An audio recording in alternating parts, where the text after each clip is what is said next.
एक बार 4 दोस्त हुआ करते थे जिनके नाम नितिन, सचिन, रोहन, मोहन थे। हमेशा चारों साथ ही रहते, एक ही साथ सब जगह जाते और एक ही कक्षा में पढ़ते हैं और एक ही जैसे अंक लाते थे। उन चारों का पढ़ाई में बिल्कुल भी मन नहीं लगता था। हमेशा वह घूमने फिरने और पार्टी करने के बारे में सोचते रहते थे और बहुत पार्टी किया करते थे। एक दिन कक्षा में अध्यापक ने सब विद्यार्थियों से कहा कि बच्चों, कल से तुम सबकी परीक्षा आरंभ हो रही है, तो मैं आशा करता हूँ कि आप सब परीक्षाओं को बहुत अच्छे ढंग से देंगे और अच्छे अंक प्राप्त करके अगली कक्षा में जाएंगे। पर उन चारों दोस्तों का यह सुनकर मुंह उतर जाता है कि कल से परीक्षा प्रारंभ हो रही है, हमने तो कुछ पढ़ाई भी नहीं की है और न ही अब एक दिन पहले सब पढ़ा जाएगा। उनमें एक दोस्त बोले, कोई परेशानी की बात नहीं है, हम लोग घर जाते हैं और शाम को मिलकर पार्टी करते हैं, जो होगा देखा जाएगा।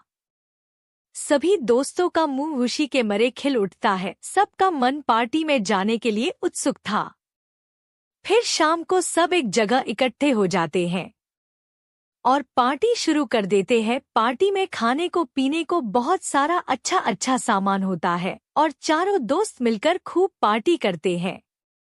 एक दोस्त को याद आता है कि कल से हमारी परीक्षा है, तो वह सबको याद दिलाता है कि कल हम परीक्षा कैसे देंगे। तब दूसरा दोस्त कहता है कि कोई परेशानी की बात नहीं है, हम अध्यापक जी कह देंगे कि हमें परीक्षा एक दिन बाद देने दे, हम किसी मजबूरी के चलते आज परीक्षा नहीं दे पाएंगे।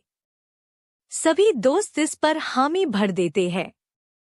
अगले दिन चारों दोस्त विद्यालय जाते हैं और अध्यापक जी के सामने जाकर बोलते हैं कि मास्टर जी, क्या हम परीक्षा एक दिन बाद दे सकते हैं? मास्टर जी पूछते हैं, क्यों बच्चों, ऐसी क्या बात है जो तुम सबको एक दिन बाद परीक्षा देनी है?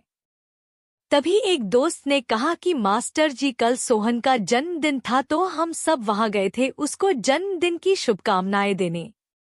और जब हम वहां से घर को लौट रहे थे तब हमारी गाड़ी का टायर पंक्चर हो गया था और गाड़ी में कोई दूसरा टायर नहीं था, तो हमें मजबूरी में उस गाड़ी को धक्का मार के घर तक लाना पड़ा और गाड़ी को लाते लाते आधी रात बीत चुकी थी, जिससे हम सो भी नहीं पाए और हमें बहुत थकन हो गई। तो मास्टर जी, हमें कृपया करके आज्ञा दीजिए कि हम अगले दिन परीक्षा दे सके।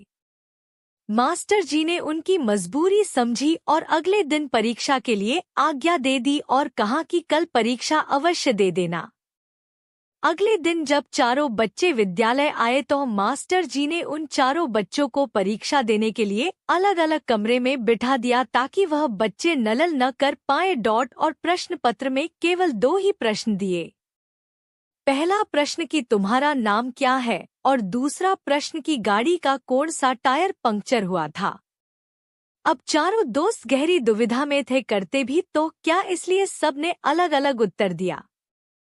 और जब परीक्षा हुई तो मास्टर जी को उत्तर पुस्तिका दिखाई तो पहले दोस्त का उत्तर था आगे का पहला टायर, दूसरे दोस्त का उत्तर था आगे का दूसरा टायर, तीसरे दोस्त का उत्तर था पीछे का उल्टा टायर, चौथे दोस्त का उत्तर था पीछे का सीधा टायर।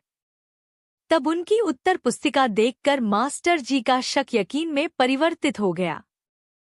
पहर मास्टर जी से झूठ बोलने और पढ़ाई न करने के कारण उनको आने वाली बाकी परीक्षाओं को न देने का दंड मिला, जिसके कारण वह चारों दोस्त परीक्षाओं में फेल हो गए।